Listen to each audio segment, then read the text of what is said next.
I'm 𝐓𝐡𝐞 𝐌𝐨𝐯 and welcome to Fundraising with 𝐓𝐡𝐞. This project is all about breaking down opportunities for artists and creatives, making it easier for you to understand what's out there and how to access it. Over the years, I have seen how it could be really hard for an artist and creative to understand and navigate the world of funding. Information is scattered, language is very complicated, making these opportunities feel like inaccessible.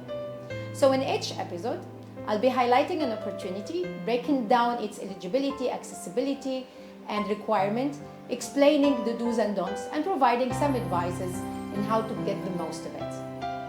In partnership with Africa No Filter, 6 episodes of Fundraising with 𝐓𝐡𝐞 will be dedicated to intra-African artistic mobility.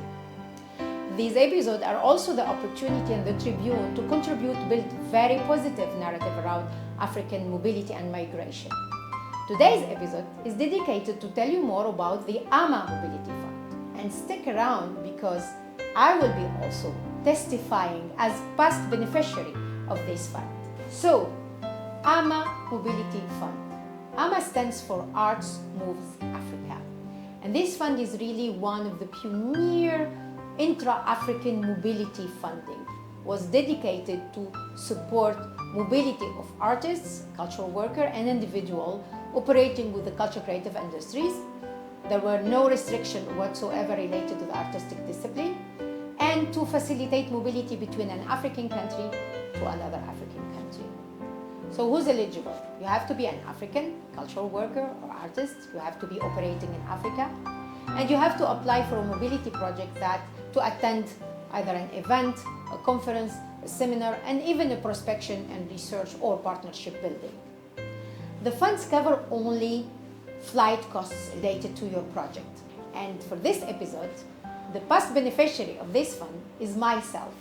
I have been lucky enough to be eligible, to be selected, to be funded, to have a mobility scheme to move from Tunisia to Libya, to reach out to Libyan art and culture scene and facilitate a workshop there. Thanks to 𝐴MA, my flight ticket was covered and I was able to spend 5 days in Libya to connect for the first time with the art scene in Libya. And this experience was amazing because it happened in 2019, where Libya was still unstable, was still getting out from the war.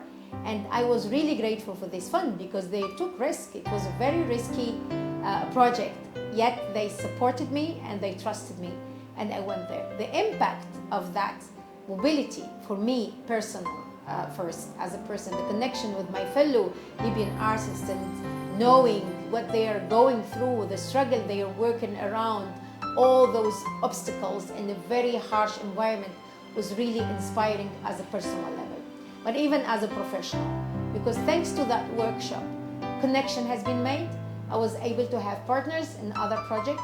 I was even hired later by another art organization to go back again, and this time paid, so I had a gig to go and facilitate a working session and how to apply for their call for application at that time. So that mobility was really important because it helped break down the isolation that the art scene and art and culture people in Libya they are facing, facilitated for me connection to my really brothers in Libya, and opened me a market basically. I had a gig and I continue until now working with my fellow from Libya. So how to apply? Unfortunately, the Arts Moves Africa Fund is now going through restructuring like many other mobility and other big programs within the African continent as a consequence of the impact of the COVID. But it's really pity, and they take this opportunity to advocate for supporting and helping reactivate the Arts Moves Africa program because it was really crucial at that time and it's still needed. This episode is a tribute to what 𝐴MA has done for their work, and it's a plaidoyer or advocacy to find other funders, supporters, and sponsors. I think it's time for our African-led philanthropists to support schemes that already exist, that they have the experience to keep going and reactivate the great work they are doing. So this is it for today, and this is the last episode on Fundraising with 𝐓𝐡𝐞 dedicated to artistic mobility in partnership with Africa No Filter but stay around because there is much more opportunities and advices around funding and access to resources coming with fundraising with WAFA.